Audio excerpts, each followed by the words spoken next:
Off Script with Tony Cash, a space for honest dialogue, conversations that may not fit traditional formats, but are essential for real growth. We tackle the questions the church often avoids through transparent conversation, trusted experts, and biblical clarity. Off Script delivers godly answers to real-life issues without judgment, fear, or performance, because people don't live in sermons, they live in real life. This is Off Script. Yeah. Off Script.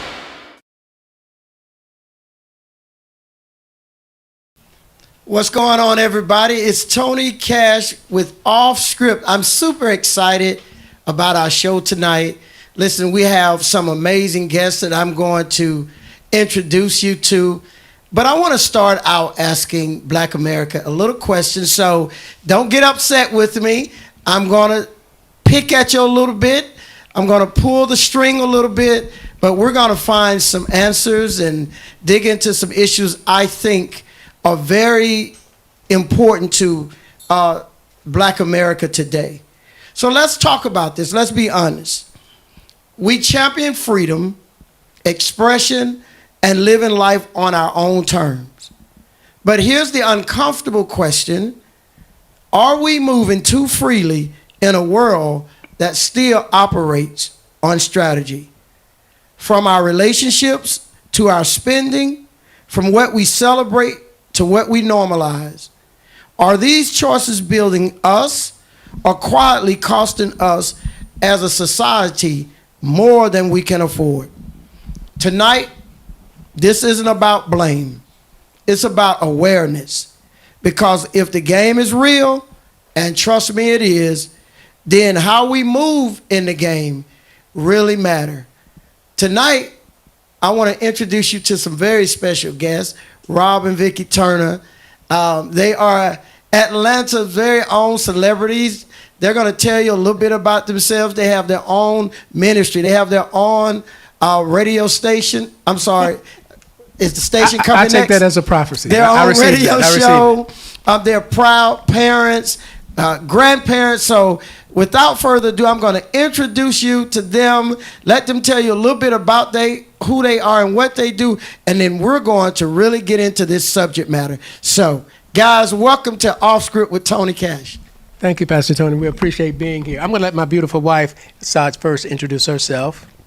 Well, thank you, Pastor Tony. Tony, we appreciate being with you tonight. I'm Vicki, as you say, Vicki B. Turner, and I wish we did own that radio station. I'm receiving it. He's a man of God. I receive that as a word.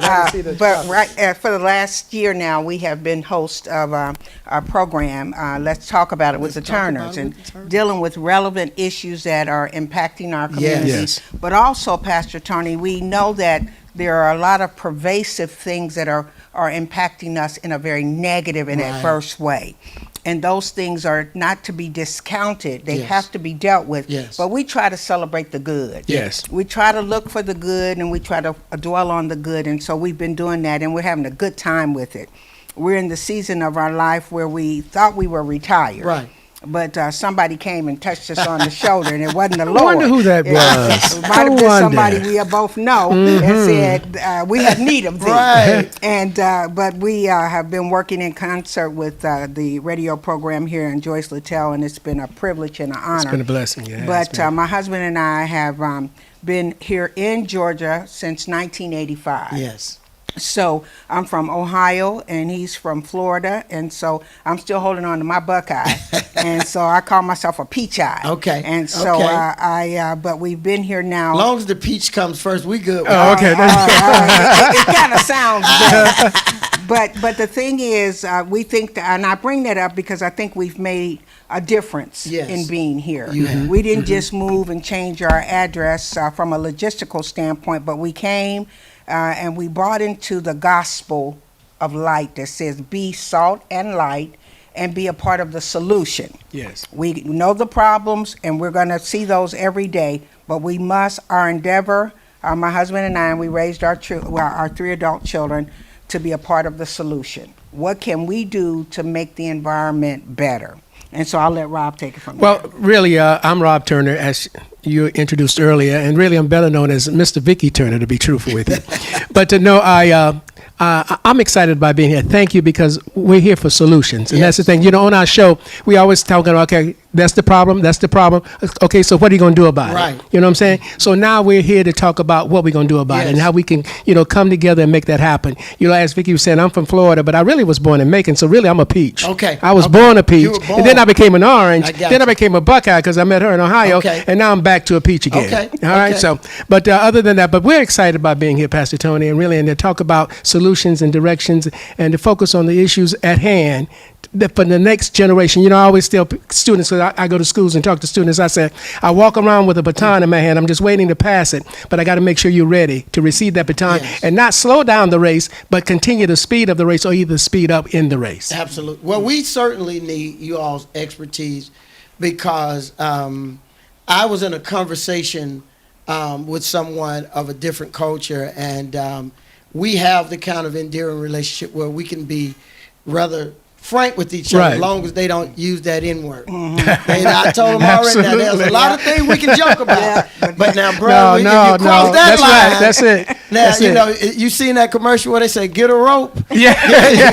But we were having this conversation, and one of the things that I pulled from it is how other cultures see us. And he wasn't saying other cultures see us as negative. What was interesting is what he thought was a compliment kind of bothered me. And it was other cultures see us as having a whole lot of freedom. Now you might think, well, that's great, but I'm like, well, he said it just seemed like the African American culture kind of can do what they want to do, say what they want to say, dress how they want to dress, and whatever. And that stuck with me. Because here's why it stuck with me. I'm a part of that culture, and I know the cost of that ideal, that we do what we want to do, how we want to do it, and what we want to do. Right. So what I want to talk about today is when we say freedom in Black America, are we really talking about a real freedom, or are we talking about just the absence of structure? Is everything culturally accepted actually beneficial? Or have we, as a people, normalized some dysfunctions in the name of expression? And do we, as a culture, overvalue individuality? And so I'm going to come to the Turners, but here's the first part of this is the Black America's sexual culture. And I want to know, has the Black America sexual freedom, in you all's opinion and what you've seen, strengthened Black America, or has the same freedom we have also caused destabilization in our culture sexually, that freedom? That's a loaded question. It is a loaded question. Pastor Tony, it really is. I think that I'm reminded, and I failed to mention my husband and I are both licensed and ordained ministers of the gospel. So I know that we always lean into our faith. Yes. Right. That is the way we are able to show up every day. But I think that I'm reminded of when you have the liberty to do what you want, whenever you want, any way you want, you need to be conscious of it causing others to stumble. Exactly. We are grown folks, and as grown folks, you can do whatever you want. You can do whatever you want to do. But if we are really conscious of being a part of a larger community, that expressing our individuality, expressing those liberties are causing others, not just one, because the liberties that you are really suggesting is causing a generation of children to stumble. And be confused. And to be confused, Yes. exactly. And so I think that we all were raised in a certain way, and I'll have to say this, Rob and I are of a different generation now. You know, we got more behind us than is in front of us. Yes. Right. So our perspective comes from a very different level of maturity, I'll Yes. say. A perspective. We have become our parents. Yeah. That's it. That's We a have scary become- thought, but yes, it is. We've become Yes, our we are. parents. And so, we raised our children with a sense of modesty. Yes. we raised our children with just what we just said to you. Yes, you have the liberty to do such and such, but be careful that your choices don't enslave even you. See, sometimes we don't even realize the choices we make enslave us first, That's and right. then our larger community. So I think that, but we got to look at the social media platforms are driving what is normal. They redefined what is normal for our children. Yes. And our children's children, and now our children have accepted it and express it out. And there's always, I've always felt, and I'm sure we'll get to that at some point, there's a different set of rules that govern us as a people. Oh, absolutely. Oh, What say ye, buddy? Well, I totally agree with you. You know, again, everything begins really, the Bible tells us, at home. We put responsibilities on the school, we put responsibilities on society and the internet and all these other things. But really, when you have a basis at home to start from, to build upon, because no building will stand if it has a weak foundation. Right. And if the foundation of your home is built upon the Word of God, strengthened by the Word of God, then as you build your children up, no matter what, as the Word says, when the wind blows and the rain comes and beat against that house will stand because the foundation is still there. So I say that, we need to go back to the basic. I was telling Vicki earlier, we need to go back to not the old time religion, but also that mindset of community where we really are our brother's keeper. And what we do is we are responsible. The things we do make us responsible for the reactions or actions of other people. And we need to be cognizant of that and be responsible to that. Well, so this next question is loaded. So, Okay. And I know you guys, are minister of the gospel. So I'm sure you're going to answer it a little different. Paul says, I have the right to do anything. Right. But not everything is beneficial. When you look at the African American culture, and we're not here to say sexual preference, whether it be gay, lesbian, whatever it is the primary thing I want to speak on. But I really want to get to the root of this question. As a people, do we owe consideration for our choices and how they affect our community on a whole before we say, this is what I feel, or this is how I was born? Because, I'm going to put it like this. If you were on a desert island and you weren't attracted to me, I wasn't attracted to you, we were opposite sex, and we knew the only way to keep society alive is you and I have to procreate, we would look real foolish saying, but I'm not attracted to you, when we know that our behavior will bring life or death. Exactly. Do you think that should be some consideration in our community? Because you know what they say, when America catches a cold, Black America catches the flu. That's true. And I'm going to give you time. I know you got to make sure you say it the right way, so I understand. You already prefaced it with how loaded it is. Yes. But I do believe this, Pastor Tony. We're not going to solve the world problems today. Right. What you bring up is deeper. Yes. It's larger than us. Yes. We're dealing with. I remember hearing a message many years ago that has always stuck with me.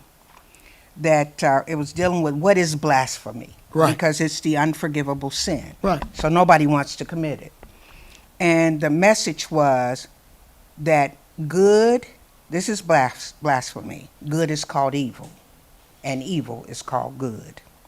And you cannot rightly divide the difference.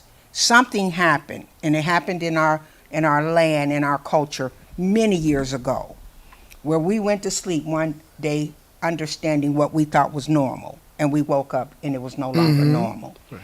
And now we went to bed with a sense of morality. We went to bed with a sense of consciousness that we cared about one another, community. Something has shifted. and given what you've already said, we've normalized. Yes.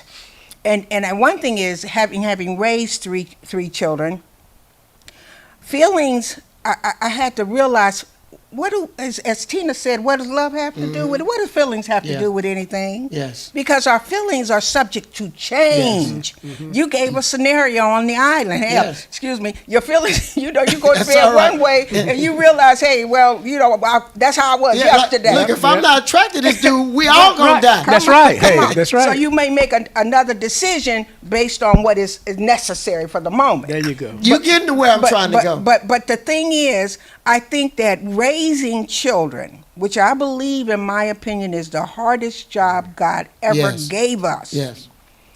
And the only template we have is that Bible. Yes. And we have not. You can read everything else you want, buddy, but it's the Bible. And so my thing is going back to that, raising my kids. It wasn't about feelings. I wasn't as interested in their feelings as let's talk more than just feelings, because it's subject to change. And so now you have children waking up in the morning and say, well, I don't feel like the sex that I am in this body. I feel different. Well, it may mean that you may need some counseling, some guidance, but we don't turn children over to make adult decisions when they are children. And that's what is happening in our culture, that children are able to make decisions that they're not equipped to make. And I believe that ultimately the end of it will not be good. Well, the word says, if you leave a child to himself, he will bring his mother to shame. But not only the mother, but it brings the community to shame. It brings the country to shame. Yes. If you leave them to themselves without any kind of direction. Pastor Tony, we're all on a journey. That means that we're going somewhere.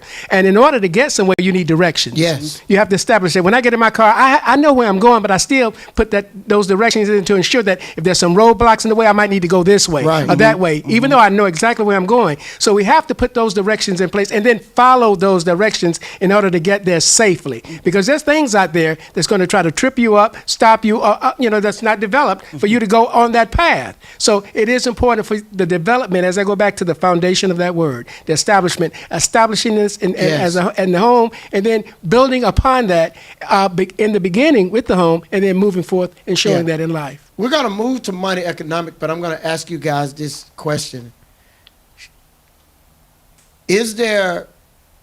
Are we in a time where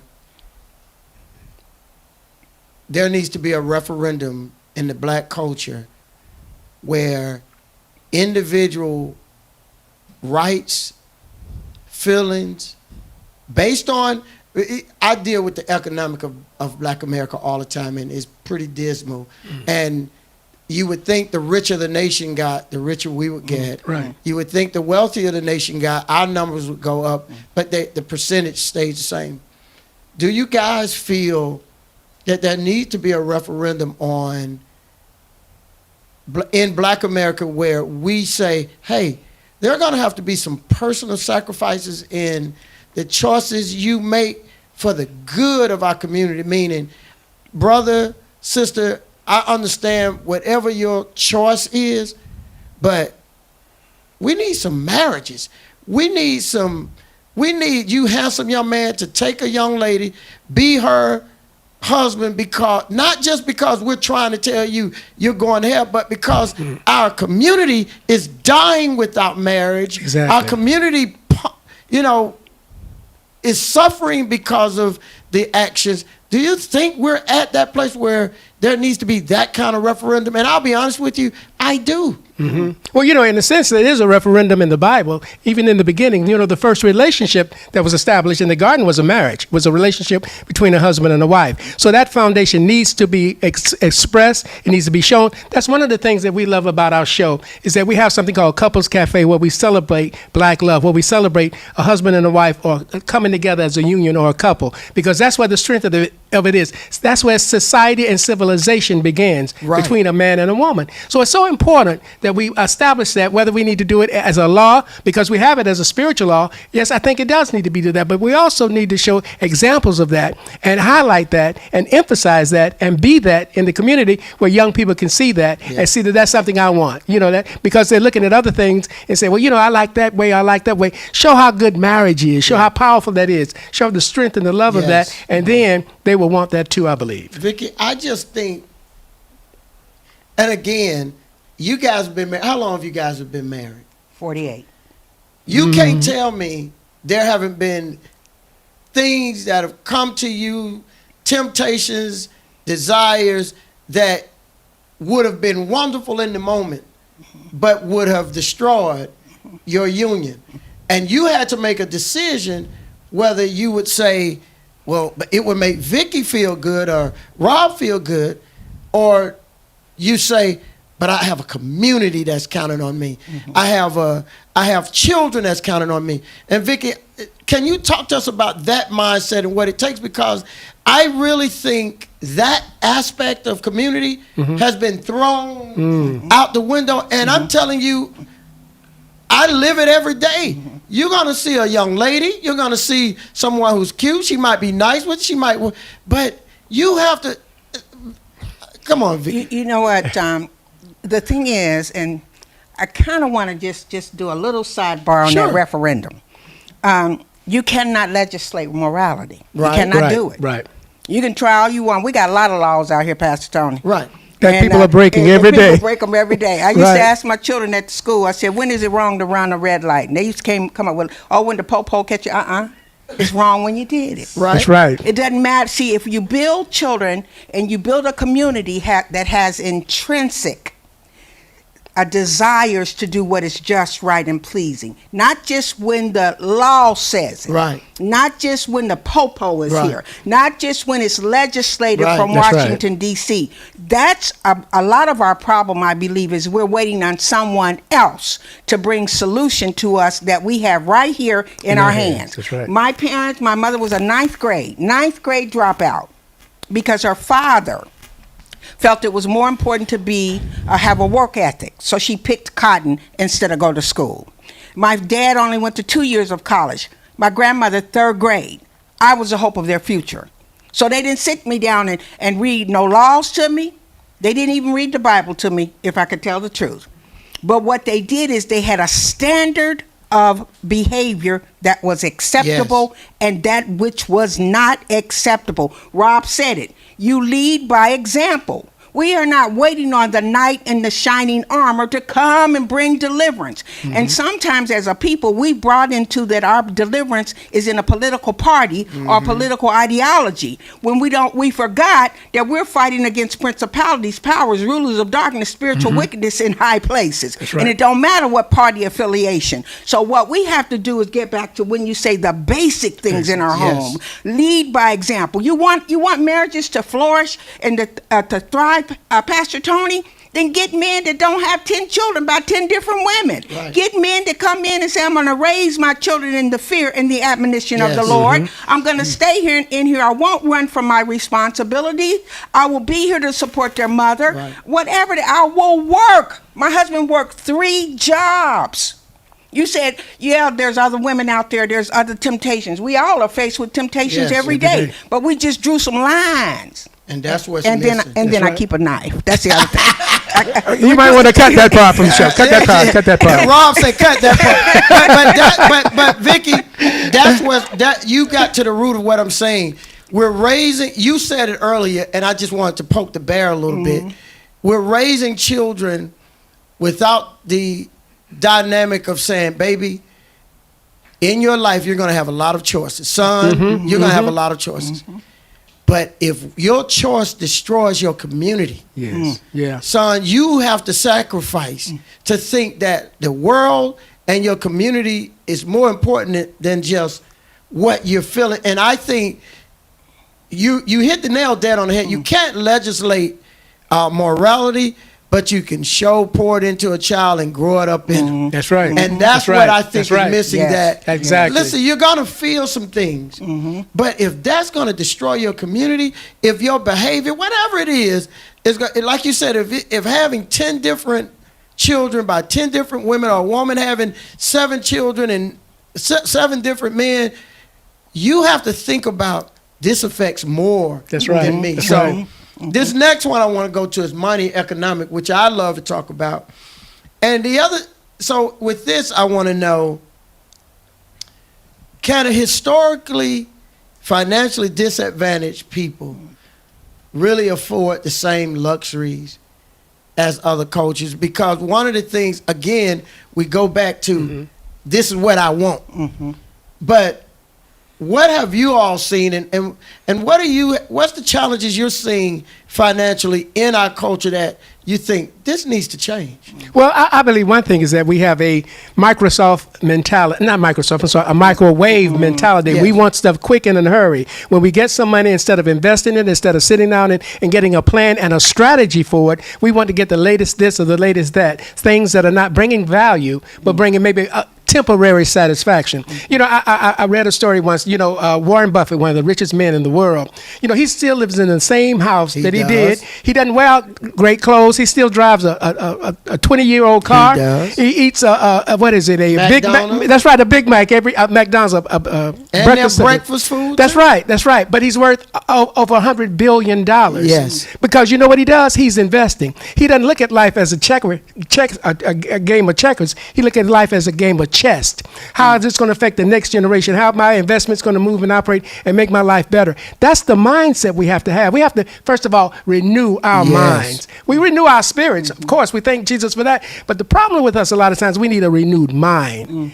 Because everything begins with the mind, our thoughts. And from our thoughts, our actions are manifest. So once we get a renewed mind on how we can move and strategize on things, like you say, how it affects others. It just doesn't affect me and my family. What I do, it affects other people too. How I spend my money, where I spend my money. Yes. You know what I'm saying? That's important.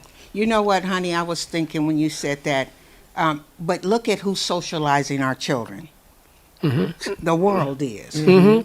And the world is designed to make everything look attractive. Yes. Absolutely. To look, Yes. make everything desirable. You know, you look at the women, how they display women. So Yes. we want that body. That's right. We want that look. So, I talk to a mother, I tell you, no embellishment, who travels with her daughters, 2 daughters, grown women, to get the Brazilian butt lift out of the country. It's a big deal now. To get everything you want lifted. And Except and their I thought, spirit. I'm serious. Exactly. Nothing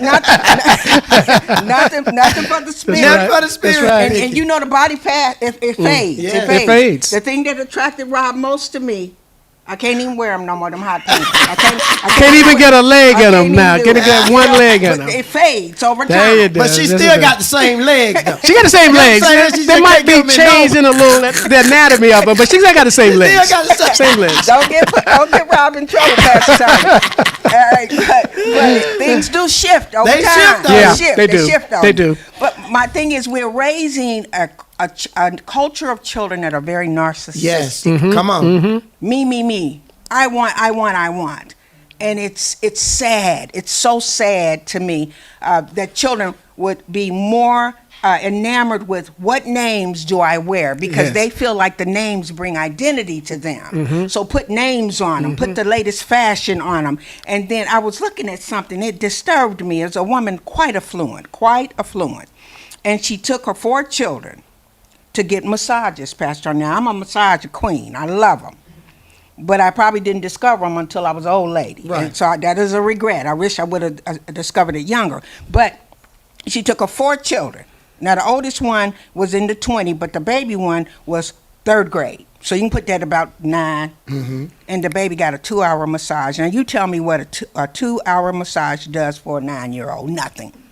It's overindulgence. What you said is overindulgence. Yes. Overindulgence. And so you're raising a culture of children that think they're entitled to that way of living. Now, we know we got kids out here. You over here in the neighborhood, you see kids sleeping on the corners. They got signs up, will work, need food. I went to Kroger the other day, woman standing outside with a sign, beautiful woman of another race. And I called her over to the car. Rob was in the store, and I said, why are you out here? I said, why are you out here? And she says, I fell on hard times and I need, why are you begging? She was at an age she could work. Yes. Attractive woman. Yes. And I said, why are you begging? She said, 'Cause well, it I'm not works. begging. I will sing. I will sing for you. And then people give me donations. I said, well, then sing for me. Mm-hmm. I did. I said, sing. And she did have a beautiful voice. I said, I'm trying to get back home to my family in Guatemala. That's what she said. I'm trying to get to Guatemala. I said, why don't you go to your church and ask for help? Maybe it's something you can do around there. I said, this is not safe for you. Right. It's not safe. And I gave her $1. I think I gave her $1. That's all I could just spare at that time because I don't keep money with me. But my point is, we're waiting with a sense of entitlement that somebody owe us something, Pastor Tony. And nobody, I was raised this way. Nobody owe you anything. And do you guys, first of all, kudos, and I'm with you on that. How do you feel when people say Black America's freedom of financial expression is really a taxation on our future? I heard somebody say that, and I had never really, I knew it, but to hear, they said what Black America doesn't understand is this wonderful freedom of financial expression. I can buy what I want, I can do what I want to do. It's really a taxation on our future. Now, I'll let you all, what do you think about that statement? Well, I believe it's a taxation on our generations that's coming behind us, because what are we leaving? The Bible says a wise man leaves an inheritance to his children's children, and that's what we're called to do. I mean, a good name is nice, but you can't take a good name down to Georgia Power. You know what I'm saying? You have to have money. So again, what we need to do, again, it's about strategizing, coming with a plan. See, the thing is, we can become so haphazard, so move so quickly, and we don't have a plan in place. You know, as they say, you know, if you don't plan, if you fail to plan, you've already planned to fail. That's right. You know, so again, establishing that. But I believe, I don't believe it's just the Black community. I believe it's other communities too that's the problem too. But our responsibility is to our community. Yes. And what we need to do is to what you're doing. Get some mentorship. Get some things in place where people know how to handle money, how to spend money, how money. I don't love money, but I love what money can do. Yes. You know, and that's what we need to know. What can money do? Yes. You know, and then we need to put that money in place with our mindsets and some directions and some strategies. Vicky, before you answer, I'm going to tell you a story and you layer it. So, since we've been here, we've done 2 or 3 financial seminars, workshops, and you can see the algorithm, like who it reaches. And so you know it's getting to about 300 or 400 people. So you can see the algorithm. But it's hard to fill the room. Now, there was a beauty supply store that was giving, the sale was this: you can get everything you can fit in the bag. I think it was for like $30. So whatever you could get in the bag they gave you, you could have it for like $30 or whatever. I'm not exaggerating. The line was so long that they had to get security to take it around the building so that it wasn't out in the street. And I did a video of it because it was like it was just phenomenal to see, like, what's really going on, Vicky. I know you may want to, but I just want to share that because you can't get Vicky, us. Tell about the government cheese thing. The government cheese. One of my favorite stories. I was raised during the era of government cheese. And what it was a truck that used to bring what they call rations to our community.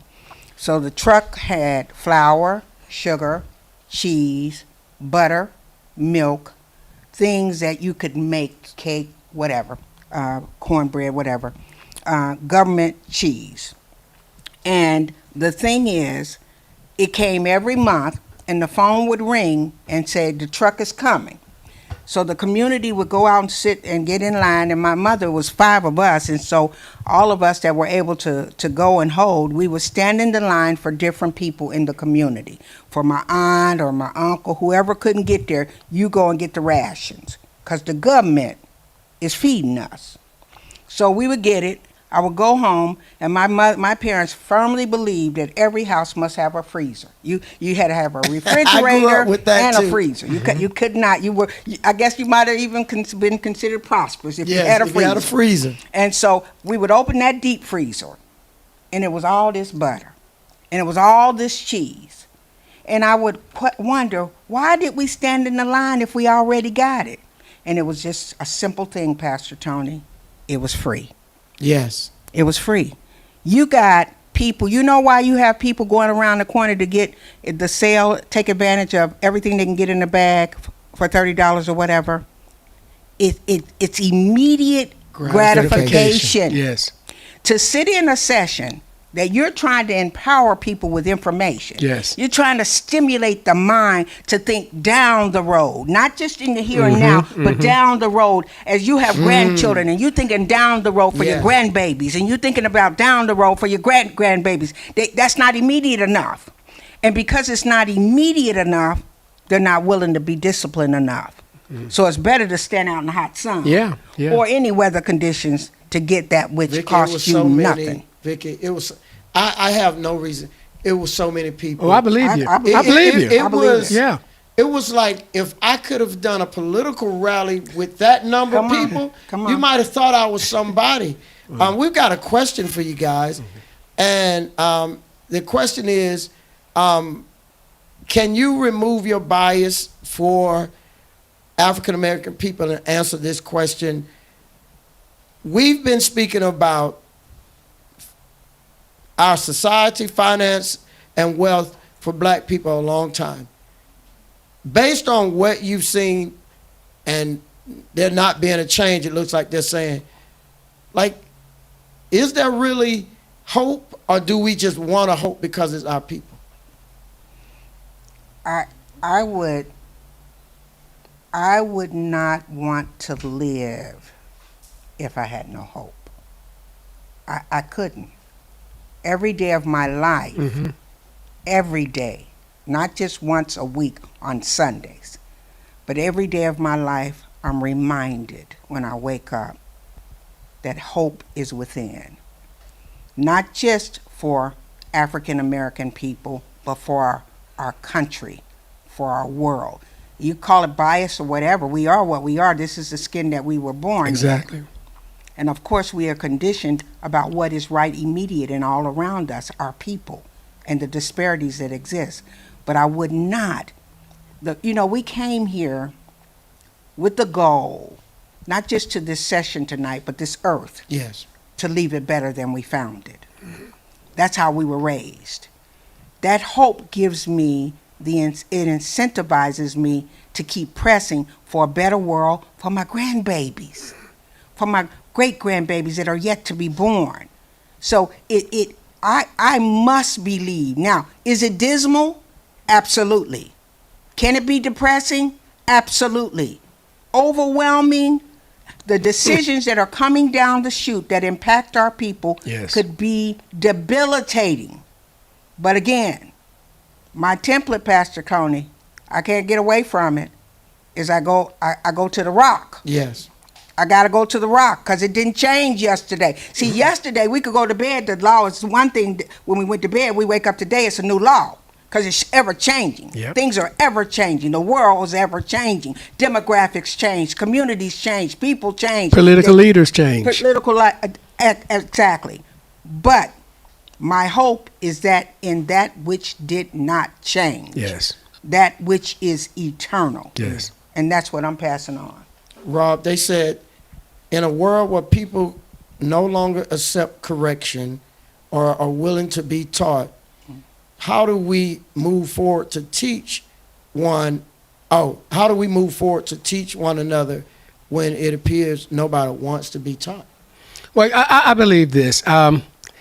It's how you approach a person. It's the mindset that you bring when you're speaking to people. Are you coming to bring deliverance? Are you coming to bring an answer? Are you coming to bring strength and whatever that might be? I think we have to come together, as I said earlier, Pastor Tony, that we are our brother's keeper. And in that, we have to go where they are. A lot of times we wait for them to come to us. But that was the thing I love about Jesus. He went to where the people were. He didn't stay in the temple. He didn't stay on the mount or whatever, but he was all over the place. And when he went there, he brought an answer. He brought some solutions. A lot of times we go to these places and situations where we come to people, we're coming to intensify the problem, not bringing solutions to the problem.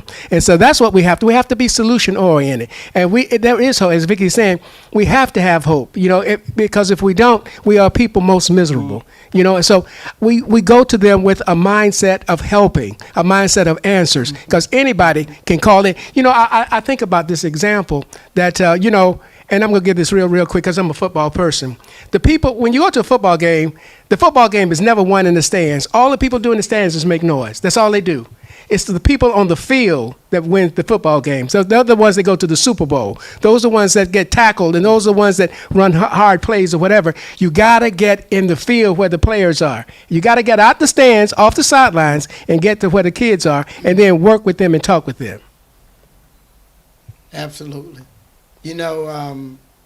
Before I close, I want to give you both just a 30 seconds inspirational word, because this was a heavy topic, and I could tell that you guys have a passion for our people. You spoke about all people, but then you always came back to the fact that we have to be there for our people. Mm-hmm. And I'll start with you, Vicky. Just can you give us an inspirational thought about the heaviness of this and that hope you speak of?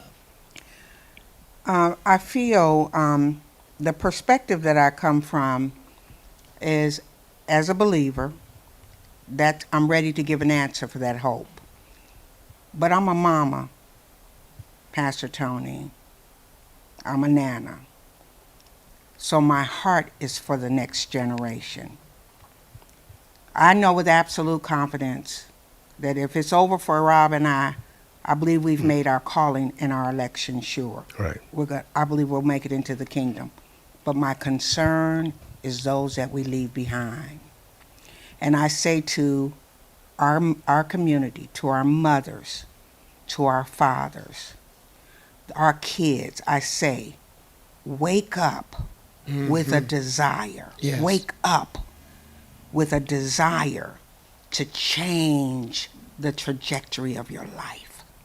Wake up with a passion that the world is bigger than what you want. Wake up with a compassion for your brothers and your sisters, that this is not just about you. Yes. It's bigger than you, sweetie. Yes, it's bigger. This thing is so much bigger. And here you got two seasoned people here. If anybody has earned the right to be on a beach somewhere and coasting it out, it's the Turners. Yes. But because we believe in joining ourselves to something that is greater That's right. and bigger, we won't leave you out. Mm-hmm. And so we're constantly reaching back as you can. As you are we're reaching back for you, you reach back for someone else and bring them along for the journey. Don't try to run the race alone. It takes a community. Well, the last thing that Jesus said is to me, one of the most powerful things that he could ever preach. He gave one word. One word. See, we miss it a lot of times. The one word he said before he was transcended up, he said, go. He didn't say stay. He didn't say sit. He didn't say wait. He said go. Go into all the world of these different kingdoms, the education, wherever. Go. And then when then he showed us with Moses, he said, now look, what do you have in your hand? I put something in your hand to take when you go. I got answers. I have solutions. I have ways and a plan and a purpose for your life. I have something for you. But you can't do it unless you move forward. You got to keep moving. And as you move, things will change. Doors will open and ways will be made for you. So go. If somebody just asked a few moments, how can we help these kids or whatever? Go to them. Go and bring something. Bring compassion. Bring love. Bring answers. Bring help. Whatever it might be, bring them a destiny and a future. because you have it in your hands to do so, because you have a love and concern because of the question that you ask. So I'm just excited about what's happening here with Pastor Tony, and this, as we continue to move forth and he continue to do these things, then we are fulfilling the mission. Jesus said, I came to set the captives free. Yes. And that's what this is about. Whatever you might be captivating you, there's a freedom for you in the Word of God. Absolutely.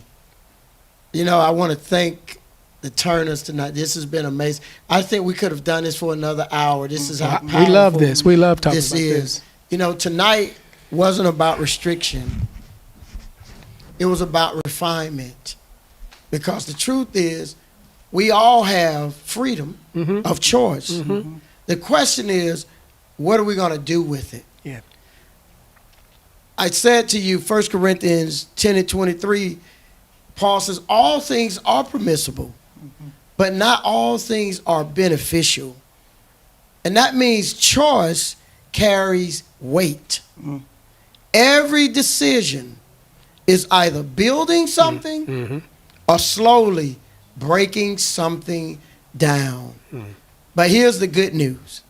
We're not stuck. We're not behind, and we're not incapable. We're influential as a people. We're creative.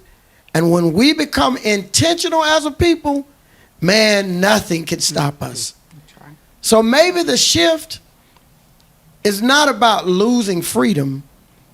Maybe it's about elevating it. Moving from reaction to strategy. From impulse to intention. From just expressing ourselves to positioning ourselves.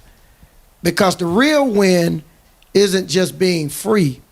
It's being free and effective. Free and disciplined. Yes. Free and moving forward. So as you leave this conversation, don't just ask, can I do it? Start asking, will this build me? And will this build my community? And will this move us forward? And that's how change comes. That's how you change legacy. And this has been Off Script with Tony Cash. And the real conversation starts when the cameras go off. Like, share, and subscribe, because we want to keep bringing this amazing content to you and your family. Because I just believe, like Vicky said, there is hope. Yes. And our people will make it. Yes, we will. Thank you so Yes, much we for will. joining Off Script with Tony Cash. Make it a great evening. We hope you enjoyed today's segment. Look at the bottom of your screen to connect with the Leadership Center.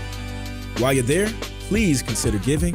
Your support helps us continue real conversations, biblical truth, and real